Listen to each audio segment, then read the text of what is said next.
계속해서 요한복음을 우리가 살펴보고 있는데요. 오늘은 11장에 있는 말씀을 통해서 이 병은 죽을 병이 아니라 라는 말씀을 가지고 말씀을 살펴보려고 합니다. 요한복음 11장은요, 십자가의 죽음을 이제 앞두시고 계시죠. 그 앞두신 우리 예수님께서 죽은 자를 살리시는 그런 내용을 11장을 통해서 말씀을 해주고 있습니다. 또 이 말씀을 통해 주님께서 나는 부활이고 또 생명이라는 것도 말씀해 주시죠. 이것을 공개적으로 선포하시고 또 확정하시는 사건인 동시에 자신 역시 이렇게 죽었다가 부활할 것임을 제자들에게 또 오늘날 우리에게 알려주시고 있다는 것입니다.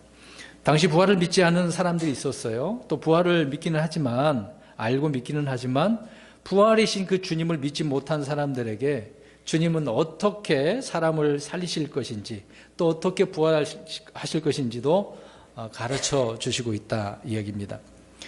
여러분 여기 보십시오. 십자가의 부활 굉장히 중요하죠. 우리 그리스도인들 이거 빼면 우리는 시체다 이제 그렇게 표현할 수도 있는데요. 근데 이 십자가 부활이 지식에 멈춰서는 안 되는 것입니다. 지식에 멈추는 것이 아니라 성도들의 마음의 확신과 삶의 능력으로 드러나야 되는 거죠. 그래서 이 십자가를 많이 강조할 수밖에 없습니다. 그 능력이 놀랍거든요. 저와 여러분을 구원한 거 아닙니까? 다시 죄 가운데 또 다시 심판을 받을 그런 이유도 전혀 없게 만드신 것이죠. 그런데 이 십자가 부활에 대한 설교 얼마나 많이 듣습니까? 특히 해마다 4월달이면 부활절이라고 하는 그 기간에 고단주간 이제 카톨릭에서 나온 프로테스탄트가 항상 거기에 따라가는 그런 모습이 있긴 하는데요. 아무튼 이 십자가 부활에 대한 설교는 가장 흔하고 보편적인 설교라고 할 수가 있습니다. 그러다 보니 다 아는 내용이라 새로울 것이 있어 이런 식으로 이제 불평을 하는 분들이 있죠. 근데 이 십자가는 그냥 단순히 지식만으로만 이해하고 넘어가서는 아니 되고 또 이것은 신학이 아니다라는 것입니다. 부활 역시 이론이나 신학이 아니라는 거죠. 십자가 부활에 대해서는 바라보는 관점을 그래서 우리가 어디에다 둬야 되는가 그게 이제 중요한 부분입니다. 그냥 지식적으로 하나의 전설로 이야기로 넘어가는 게 아니라는 거죠. 이것을 좀 보충 설명하기 위해서 예를 들어서 요한복음 11장에 보면 이제 나사로 이야기가 나오지 않습니까? 근데 이 나사로에게 닥친 그 어려움, 죽음 앞에 절망한 사람들에게 우리 주님께서 위로를 해주시는 거잖아요. 또 살려주셨기 때문에. 자, 이런 관점에서 설교하게 되어지면 성도들이 이제 듣는 입장에서 마음에 뭐가 감동이 되는 것 같아. 이제 그런 이야기를 하면 그렇단 말입니다. 그 관점이 그런 부분에 있으면 성도들이 그렇게 생각한다 그 얘기예요.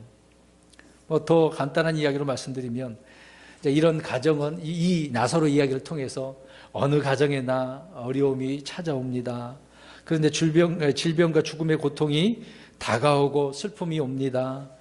또 그러나 이제 나사로의 집안에 또 이렇게 예기치 않았던 일이 오게 된 것처럼 죽음이 오게 되는 것처럼 우리에게도 이렇게 오게 되어집니다.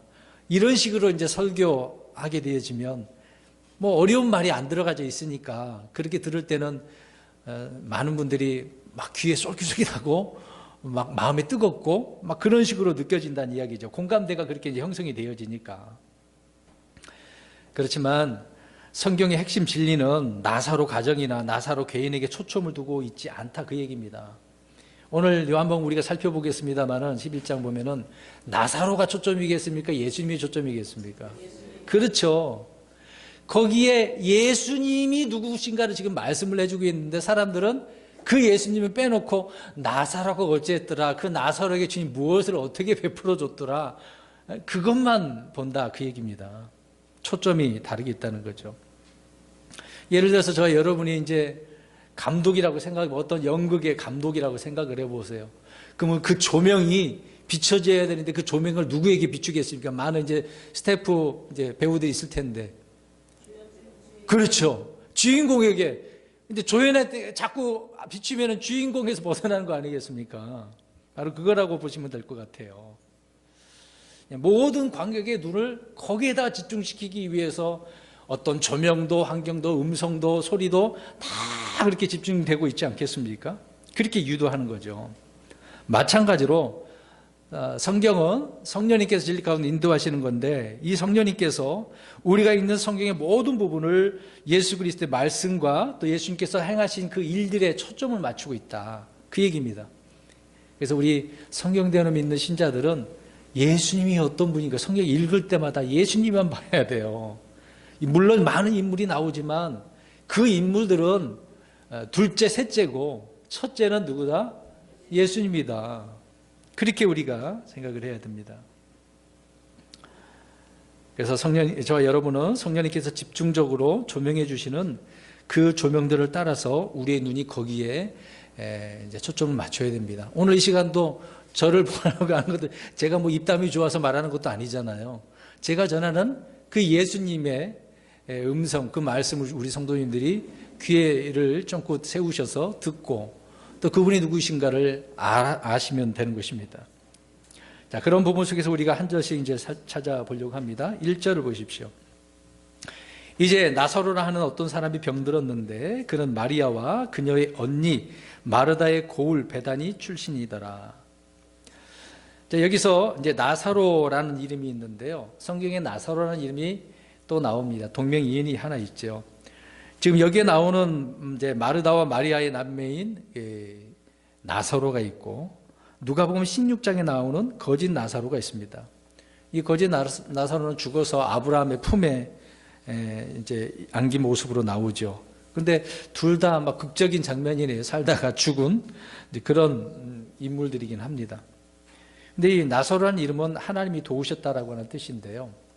베단이라는 동네는 예루살렘 동쪽 2마일 정도 부근의 작은 마을로 올리브 산자락에 있는 그런 위치해져 있습니다. 비록 그 동네는 작지만 상당히 어떻게 보면 유서 깊은 동네예요. 이 동네를 기점으로 해서 주변에 어떤 사건들이 좀 성경에 기록되어져 있습니다. 저 여러분들이 이제 아시는 대로 주님께서 승천하신 곳이 베다니 앞 감난산 바로 옆이란 이야기죠. 또 마리아가 문둥병자 시몬의 집에서 옥합을 깨뜨린 향유기름을 부은 곳도 바로 이 동네였습니다. 이곳은 유대의 본거지였기 때문에 주님 이곳에서 행한 그 일들은 곧 모든 사람들에게 알려줄 수 있는 그런 특별한 장소였다. 별 볼 일 없는 장소인 것 같은데 꽤 이제 소문난 그런 동네였다, 그 얘기입니다. 근데 오늘 1절에 보니까 나사로라 하는 그런 어떤 병자의 소개를 하면서 11장이 시작되고 있고, 이것을 보면서 이제 누군가 질병에 걸렸네요. 근데 이 질병은 대부분의 사람들에게 다가오는 하나의 이제 고통의 근원이라는 것을 우리가 알 수가 있겠죠. 자, 1절이 뭔가 딱 의미심장하게 하나 말씀을 던졌습니다. 그 다음 2절을 보겠습니다. 그 마리아는 향유를 주께 붓고 자기 머리털로 그분의 발을 닦던 자더라. 그녀의 오라비 나사로가 병들었더라. 그냥 앞에 1절에서는 나사로 이야기를 우리가 한 사람 더 찾아봤는데요. 여기서도 보니까 향유를 부은 여자가 마리아가 이제 있는데 또 다른 또 향유를 부은 자가 있어요. 옛날에는 같은 인물인 줄 알았습니다. 제가 한 20몇 살 때 한참 신학생 때 열심히 성경을 읽을 때 그 당시에는 킹제임스 성경을 안 봤거든요. 근데 자꾸 헷갈리는 거예요. 이게 누군가? 동일인물로 생각했는데 근데 향유를 부은 여인은 2명이었다는 것입니다. 장소도 달라요. 하나는 누가복음 7장에서 한 여인이 울면서 눈물로 주님의 발을 씻기고 자기 머리카락으로 닦아내죠. 그래서 그 발에 입을 맞추고 향유를 부었습니다. 그리고 나사로의 누인 마리아가 아닌 다른 사람인 거죠. 근데 오늘 본문에는 그 마리아라고 하는 거 보니까 그 전에 어떤 일이 있어서 그것을 지칭하고 있는 마리아였던 것 같아요. 아무튼 이 향유를 부은 마리아로 두 사람이 있다, 따로 다른 사람이다, 그렇게 생각하면 좋을 것 같습니다. 아무튼 여기서 베나니라는 동네에 한 가정, 이 세 남매가 살고 있는 그 가정을 말씀을 하고 있습니다. 이 3남매가 사는 이야기를 말씀을 하고 있는데 그 중에 나사로가 어떻게 되어졌습니까? 병들었습니다. 아직 안 죽었어요. 병들었습니다. 우리가 저와 여러분도 체험하다시피 한 가정에 이런 병자가 있다고 생각해 보세요. 오늘날 이제 치매가 또 무섭지 않습니까? 고질병으로 이제 시름시름 앓고 계신 분들 옆에 우리 가정에 있으면 힘들잖아요. 그래서 뭐 심지어는 요새 자녀들이 그걸 다 할 수가 없으니 뭐 병원에 모시는 경우가 있잖아요. 요양원도 보내고 요양병원도 보내고 아무튼 그런 일을 우리가 보게 되어집니다. 그럴 때 가족들은 힘들죠. 지치기도 하고. 특히 이제 한 가정을 이끌어야 되는데 이런 일을 당해보세요. 굉장히 힘들죠. 아버지든 어머니든 자녀 누군가 이렇게 아프면 굉장히 힘듭니다. 그러니까 제대로 가정생활을 하기가 어려운 부분입니다.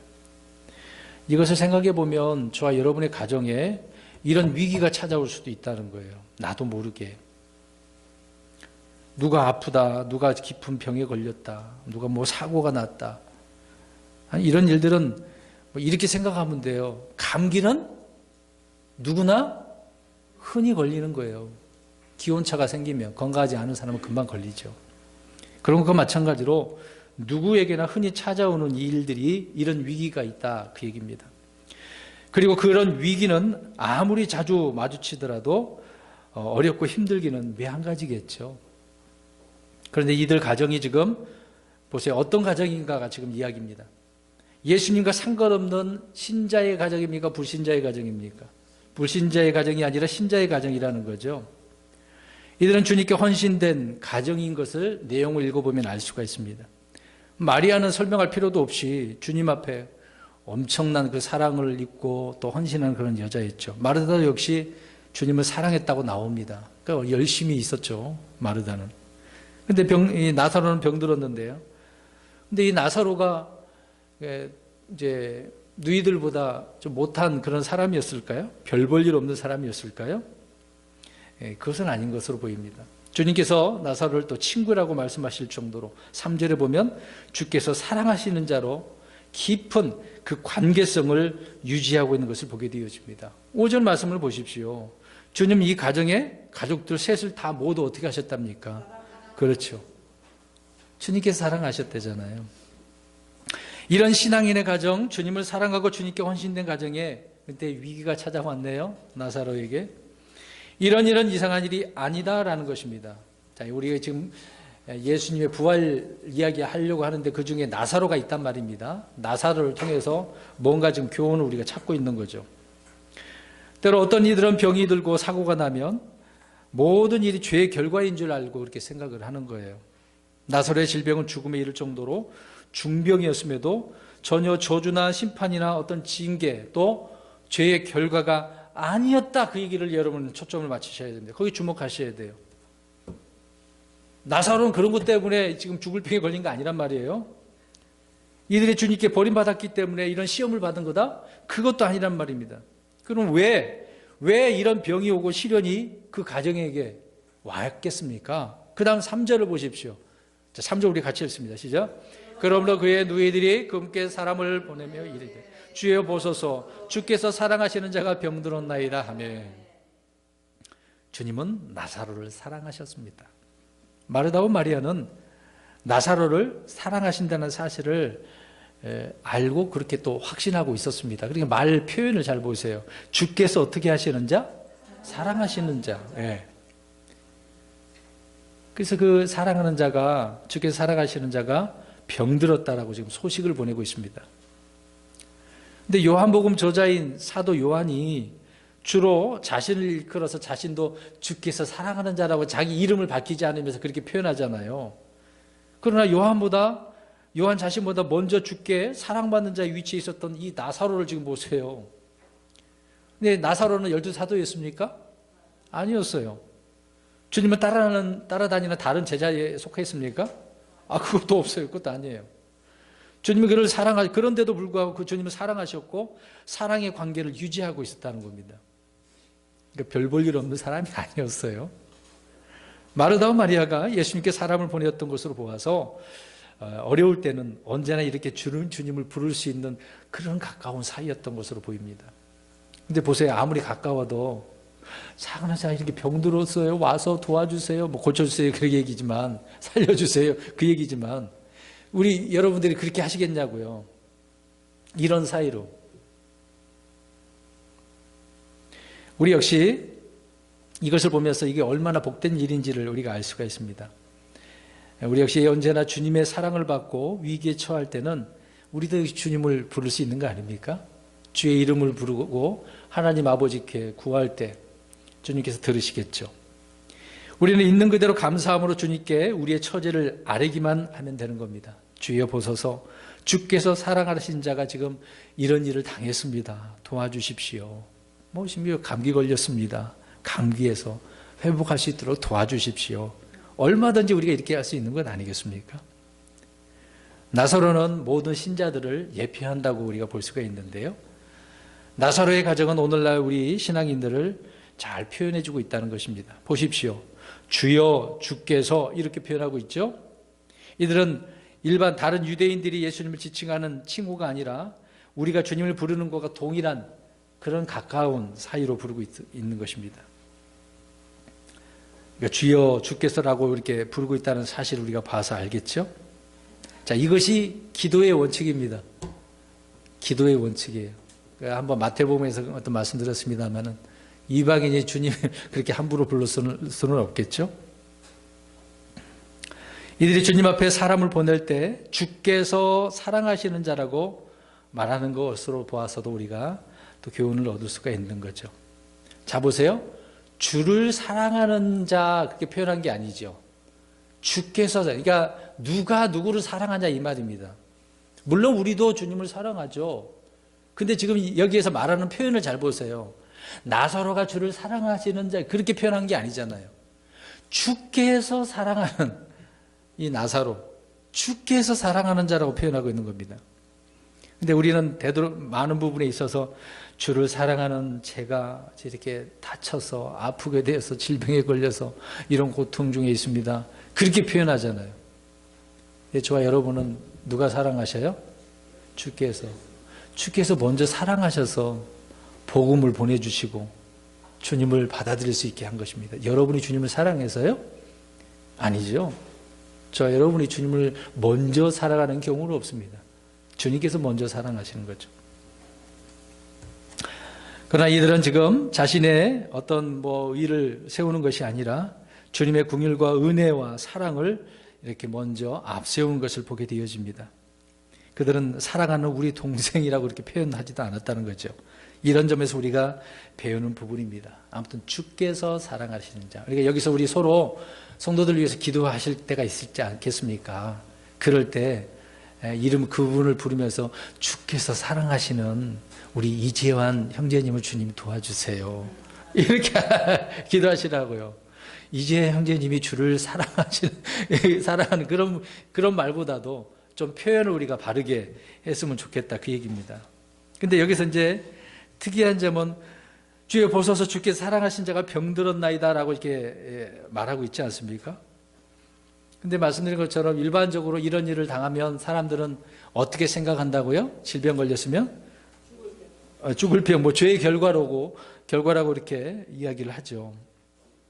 근데 이들은 주께서 사랑하신 자가 병들었다고 말하고 있습니다. 우리가 이제 생각해 보세요. 우리가 평소에 건강하게 살고 아무 일이 없이 순조롭게 잘 풀리는 것만이 주의 사랑을 받는 것이 아니라는 것을 알 수가 있습니다. 지금 이런 나사로의 상태는 죽을 병, 이제 그 얘기를 보내긴 했는데 죽었단 말이에요. 주님께서 이렇게 사랑하시는 부분이라는 거죠. 잠언서 3장 11, 12절을 보시면 내 아들아 주의 징계를 멸시하지 말며 그분께서 바로잡아 주시는 것에 실증을 내지 말라. 아버지가 자기가 기뻐하는 이들을 바로잡아 주시는 것 같이 주께서 자신이 사랑하시는 자를 바로잡아 주시느니라. 그러니까 주께서 사랑하는 자가 뭘 잘못했어. 그러면 하나님께서 그 사람을 어떻게 해줍니까? 바로잡아 주는 거죠. 올바른 길을 가도록. 그래서 징계하시는 거예요. 지금 우리가 구원받았기 때문에 죄 때문에 심판받지는 않아요. 그런데 자녀가 잘못하고 있는데 하나님이 가만 계시겠습니까? 그런 부모가 어디 있겠어. 자기 자녀가 잘못했는데. 그래서 말씀을 누구를 통해서 해주고 경고를 주고 한 번 말씀하시고 두 번 말씀하시잖아요. 그런데도 정신 못 차리면 어떤 일이 막 생기는 겁니다. 질병도 생기고 고난도 당하고 그러다가 진짜 말 안 들어. 그럼 하나님 데려가시는 거예요. 그게 이제 고린도 교회에 있었던 이야기입니다.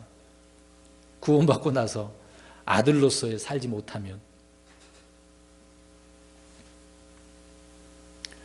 그래서 주께서 자신이 사랑하는 자를 바로잡아 주신다. 지금 나사로는 어떤 잘못한 것도 없는데 지금 뭐 바로잡아 주시는 걸까? 뭐 그런 의미도 아니지만은 아무튼 두 자매는 주님께서 오셔서 자기 오라버니를 고쳐주시면 될 일이라고 그렇게 믿었기 때문에 사람들을 보냈던 거죠.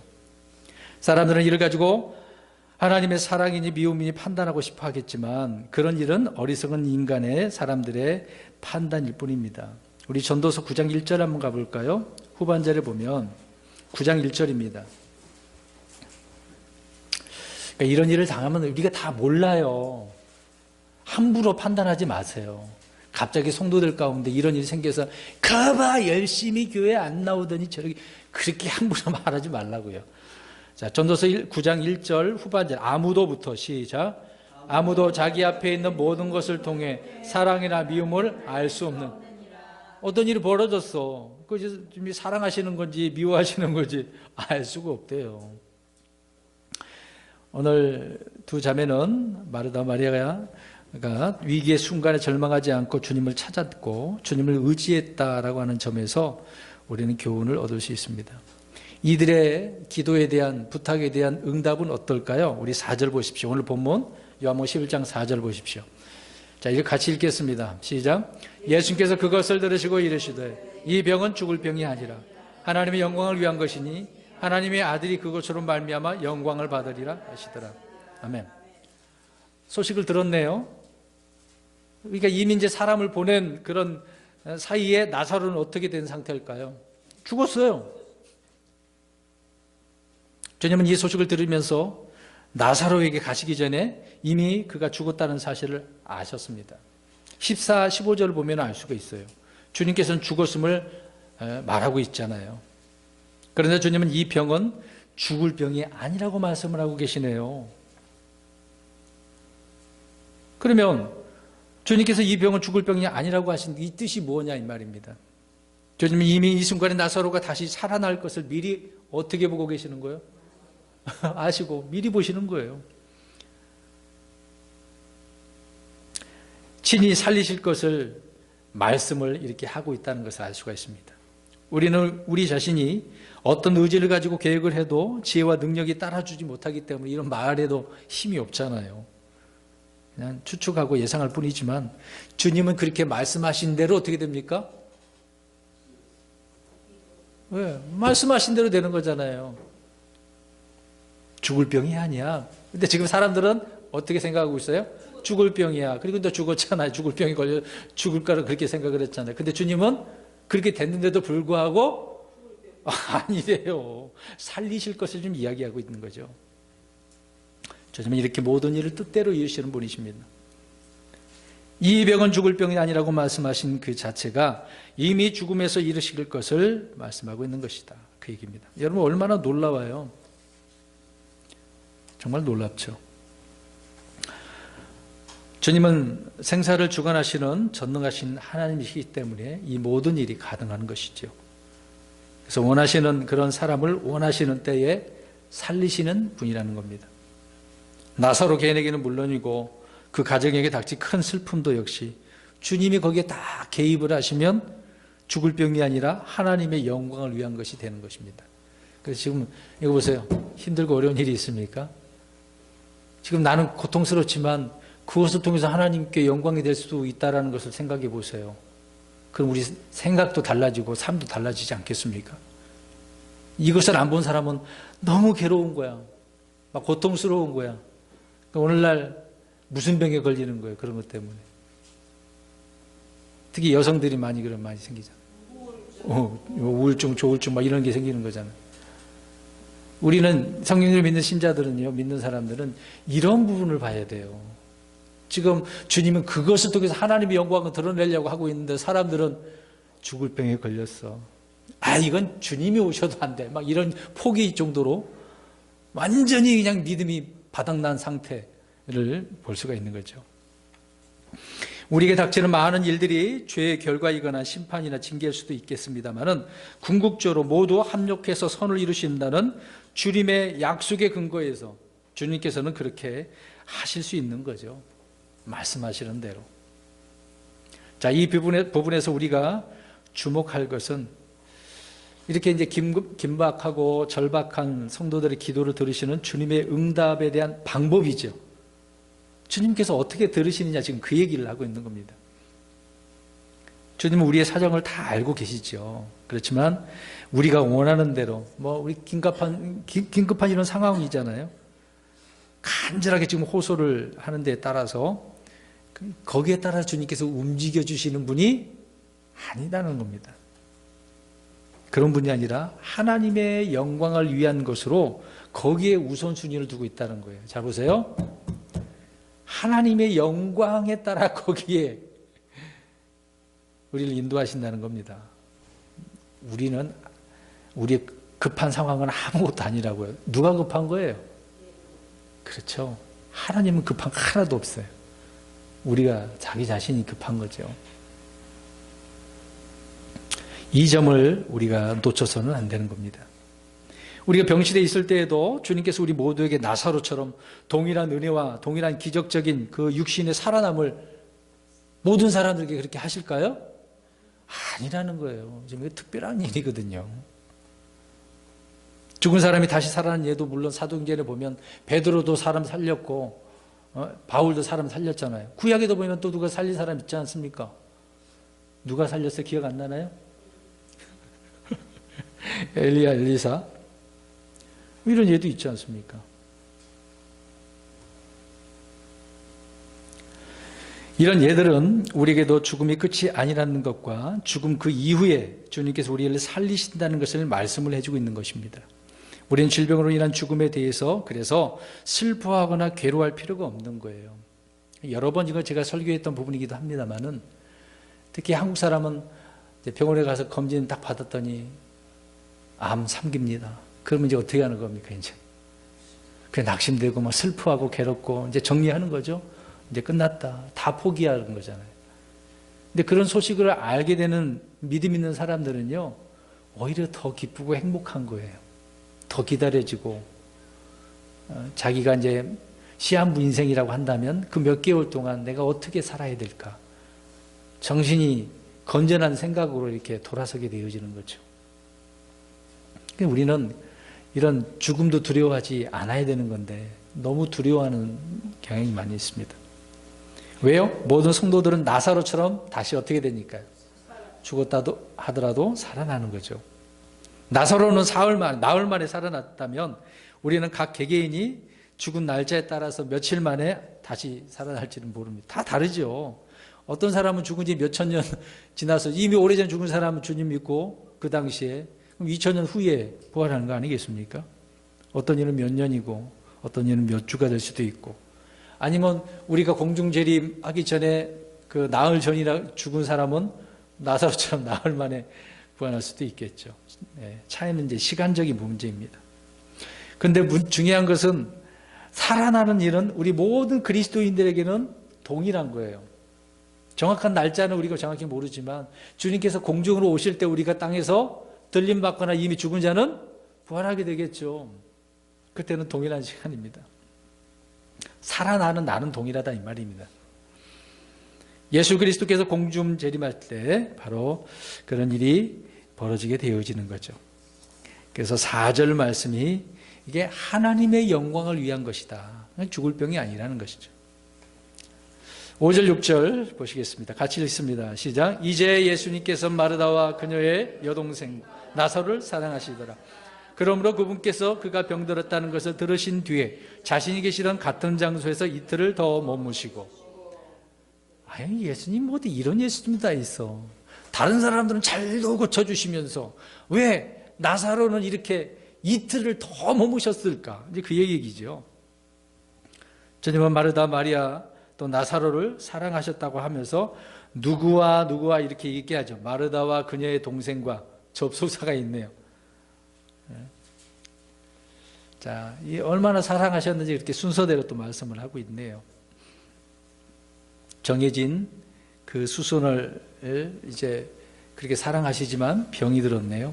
누구나 이렇게 예측할 수도 있겠죠. 근데 그 다음이 이상한 겁니다. 말씀드린 것처럼 당장 가서 서둘러서 고쳐주시면 좋지 않겠습니까?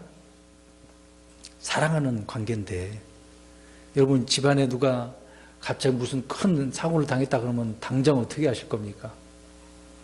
직장 당장 내려두고 이야기하고 빨리 가보는 게 인지상정이 않겠습니까? 저 역시도 그럴 문제가 생기면 그렇게 될 겁니다. 우리 성도님들이나 누구나 다 마찬가지겠죠. 그런데 그렇게 해야 될 것 같은데 오늘 주님은 자신이 계시던 그 같은 장소에서 이틀을 더 머무시네요. 들었는데도 불구하고 바로 가지 않으셨습니다. 그러면 그들을 이때는 마음이 변하셔갖고 사랑하지 않으셨을까요? 그것도 아니잖아요. 성도 여러분, 때론 주님은 우리를 믿음의 시련 가운데 충분히 연단하도록 그냥 내버려 두실 때가 있어요. 알면서도 지금 기다리고 계시는 거죠. 그것을 통해서 무엇이 드러나기를 원하고 있는 거예요. 하나님의 영광. 그러니까 내일이 힘들다고 거기에다가 너무 고통스러워하지 말라는 이야기입니다. 힘들어도 주님, 이런 상황 가운데서도 주님의 영광이 드러나게 해주십시오. 그게 이제 순위가 돼야 되겠죠. 주님께서 도움의 손길을 이렇게 늦추심으로 인해서 이들은 죽어가는 오빠에 대해서 깊은 슬픔과 이제 죽어서 무덤에 장례를 치르는 일이 남았다는 것입니다. 이런 일들이 결코 쉽고 가벼운 일이 아니라는 거죠. 이제 장사까지 치르면 또 금전적인 문제도 마음고생도 얼마나 하게 되겠습니까? 근데 이런 일이 벌어질 때 주변의 사람들 한번 보세요. 여러분들이 열심히 신앙생활을 해. 그런데 이런 어려움이 왔어. 그럼 어떻게 얘기할까요? 주변 사람들이. 네, 그런 식으로 조롱할 거예요. 봐라, 너희들 그렇게 사랑하신다며? 근데 나사로 그냥 이렇게 야, 그럼 당장 달려와야지. 뭐냐, 이거 이틀이나 더. 나중에 온 것을 사람들이 얼마나 이렇게 조롱했겠습니까? 믿음의 사람들이 흔히 겪는 일이겠죠. 근데 보세요. 기도는 했는데 응답이 없어요. 오히려 사람들에게는 막 욕을 먹고 있네요. 믿음은 이런 시련을 겪는다는 것을 알 수가 있습니다. 믿음의 사람들은 흔히 신앙생활에서 당하는 이런 경험들을 여러분도 다 겪어보셨을 겁니다. 정말 우리는 열심히 기도했고 기도할 때는 막 충만한 가운데 기대감도 생기지 않나요? 그렇죠? 막 확신을 가지기도 하고 그렇지 않습니까? 그런데 이제 막상 이런 일이 터져 버리게 되어지면 막 기도하는 대로 되지 않는 경우가 있어요. 아니, 응답이 돼야 되는데 왜 더 안 될까? 왜 그렇겠습니까? 주님은 마르다와 마리아가 전혀 상상하지도 못한 그 계획을 가지고 있었다는 거예요. 너무 낙심하지 마세요. 하나님의 놀라운 계획이 있다니까. 우리를 망하게 하면서 하나님의 영광이 드러나도록, 하나님의 그 선하심이 드러나도록 하시는 계획이 따로 있으시다고요. 하나님 너무 힘들어요. 물론 힘들죠. 당연할 겁니다. 베다니 어느 누가 감히 주님께서 나사로의 부활을 이런 식으로 계획하고 있다는 사실을 알았겠어요. 아무도 몰랐지. 만약 마르다와 마리아가 보낸 그런 사람이 다시 돌아와서 주님이 이렇게 얘기하시더라. 야, 이건 죽을 병이 아니래. 하나님의 영광을 위한 것이래. 다시 그렇게 전해졌다고 한다면 어떻겠어요? 마르다 마리아가 그래? 그랬을 것 같습니까? 막 더 기대하고 있었을 것 같아요? 눈치 못 챘을 것 같습니다. 네, 이 내용, 문맥을 보면 그렇다고 우리가 알 수가 있겠죠. 이들은 주님이 오셔서 고쳐주실 것 딱 한 가지 생각만, 그것만 기대하고 있었던 거죠. 포기해버렸습니다. 사람들은 자신이 원하는 방식으로 이렇게 원하는 때에 내가 이해할 수 있는 그런 방법으로 응답해 주기를 간절히 바라기 때문에 그러는 거예요. 그러니까 이제 실망이 오고 낙심하게 되어지는 겁니다. 그러나 우리 하나님은 우리가 알지 못하는 크고 놀라운 계획들을 가지고 계셔요. 그러니까 기도하실 때 하나님 이런 계획을 좀 알려주세요 그러셔야 돼요. 내게 이런 어려움 가운데 주님의 계획을 드러내시려고 하신다면 그것을 알게 해주세요. 그래서 내가 하나님께 영광을 돌리게 해주세요. 그렇게 바른 생각을 가지면 더 좋겠죠. 다시 계속해서 5절, 6절 보시기 바랍니다. 여기는 특별히 주님과 이들의 관계가 매우 잘 드러나 있죠. 분명히 사랑의 관계였습니다. 깊은 사랑의 관계였다는 것을 우리가 정확히 알 수 있습니다. 주님을 사랑하고 사랑받는 관계는 가장 소중한 것이죠. 이런 사랑의 관계일수록 우리는 더욱더 그래서 정신을 차려야 돼요. 이럴 때. 왜 이런 말씀 드리냐면 이제 깊은 관계가 되어졌단 말이에요. 그러면 이제 어떤 원칙이 있고 원리가 있고 충분한 높고 낮음 속에서 허물이 막 이제 무너지는 경우가 있지 않습니까? 이제 그럴 때 좀 더 나쁜 쪽으로 발전할 수가 있어요. 이기적인 관계가 될 수가 있습니다. 이것을 이제 보겠습니다. 좀 예를 들어서 이제 목양자와 성도가 친해졌어요. 잘 알지는 못했는데 친해졌어. 너무 이제 친해지다 보니까 인간적인 부분도 다 알게 되고 이제 우리는 다 가깝게 지내는 사이야. 그러면 이제 목양자가 이제 하나님 말씀을 가지고 책망하기도 하고 바로잡기 위해서 또 이것저것 말씀을 전하면 어떻게 느껴지겠습니까? 오늘 나를 말씀으로 치네. 막 배신감이 느껴지고 이렇게 막 서운한 감정을 가질 수가 있거든요. 그럼 이들을 한번 생각해 보세요. 우리 이렇게 사랑의 관계였는데 주님 이럴 수 있어? 여러분 어떻게 했습니까?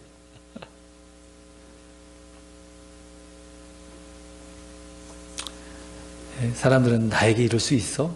이런 식으로 이제 생각하게 되어지는 거죠. 주님은 그렇게 나를 사랑하신다면서 나한테 이렇게 힘들게 만들 수도 있어?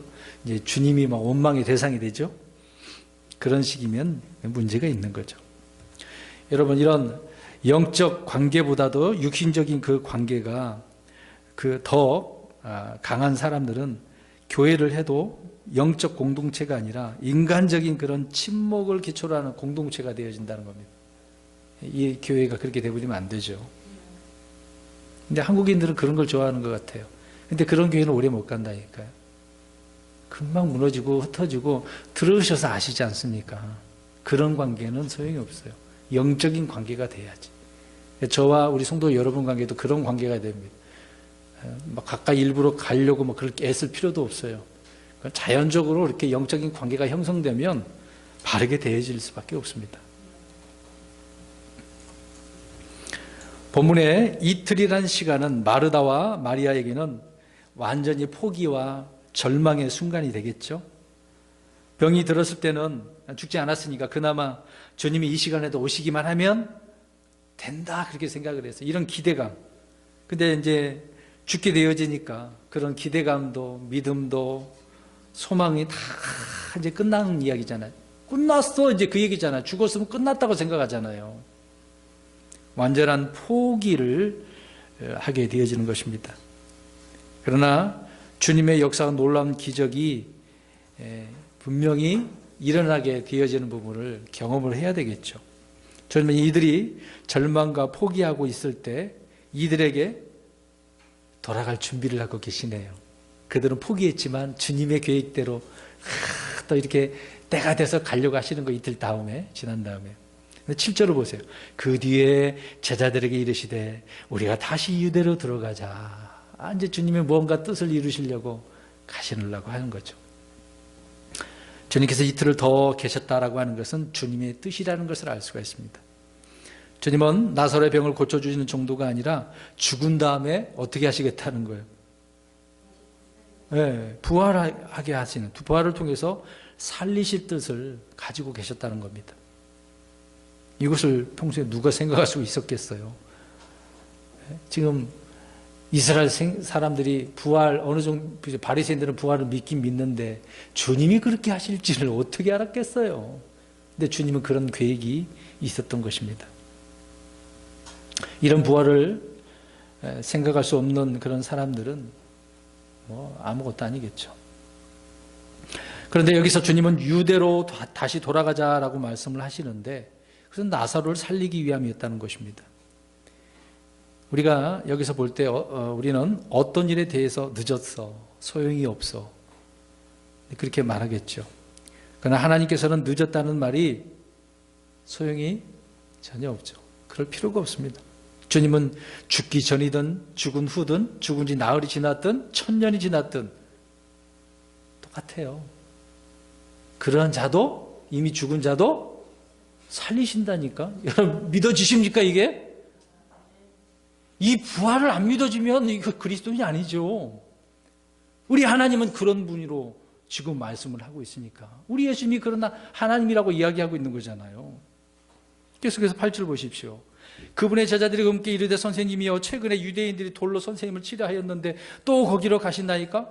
다시 이제 유대로 가신다 하니까 제자들이 지금 난리치고 있는 거죠. 왜 그럴까요? 그것을 볼 때 자기들도 지금 두려워하고 있는 거죠. 돌에 맞아 자기도 예수님이 돌에 맞을 거 튕겨갖고 자기도 죽을까 봐. 뭐 이런 식으로 생각하는 건 아니겠습니까? 공포에 떨고 있는 거죠. 얼마 전에도 분명히 그런 일이 있었는데 또 가시겠다고 하니 그래서 주님께서 다시 유대로 들어가자 하니까 그들은 그렇게 말을 했던 것입니다. 이들은 주님의 실체에 대해서 무지하기도 매한가지죠. 아무리 제자들이라고 해도 이때까지는 아직 제자들이 믿음 좋은 그런 제자들은 아니었거든요. 그러나 우리 주님은 생명과 사망의 권세를 다 가지고 계신 분이에요. 전지전능하신 하나님이라는 사실입니다. 근데 그들은 지금 그런 예수님으로 이해하지 못하고 있는 거죠. 우리 앞에서 이미 살펴본 대로 뭐 오병이어게 눈먼 자, 뭐 눈 뜨고 그런 얘기가 얼마나 얘기가 많이 나왔습니까? 그래서 주님은 제자들에게도 죽음과 부활에 대해서 분명하게 가르치실 필요가 있었던 거죠. 그러니까 이런 것을 몰랐다가 깨닫게 되어졌으니 예수님이 하늘로 올라가신 다음에 제자들이 어떻게 해요? 복음을 전하는데 반드시 이 부활에 대한 이야기도 하지 않습니까? 반드시 들어가는 거예요.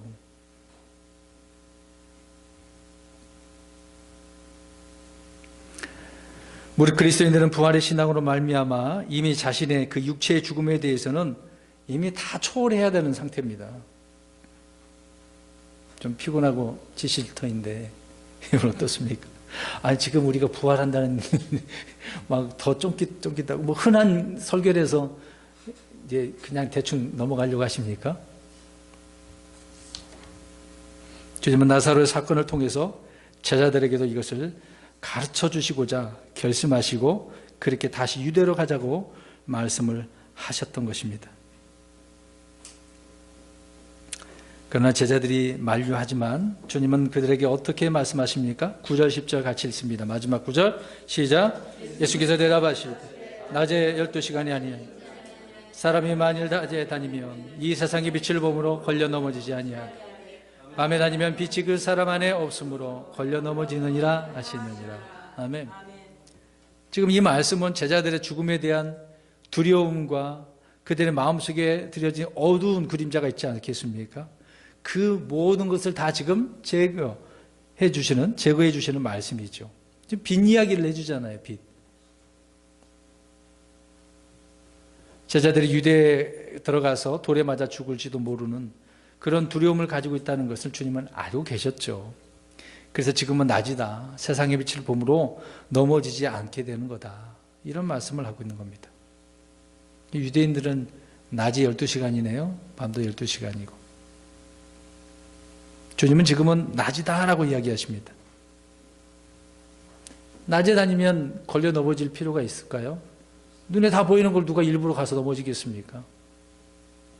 그래서 주님께서는 자신이 바로 빛이시고 빛이 있는 동안에는 낮이라고 제자들에게 알려주시는 거죠.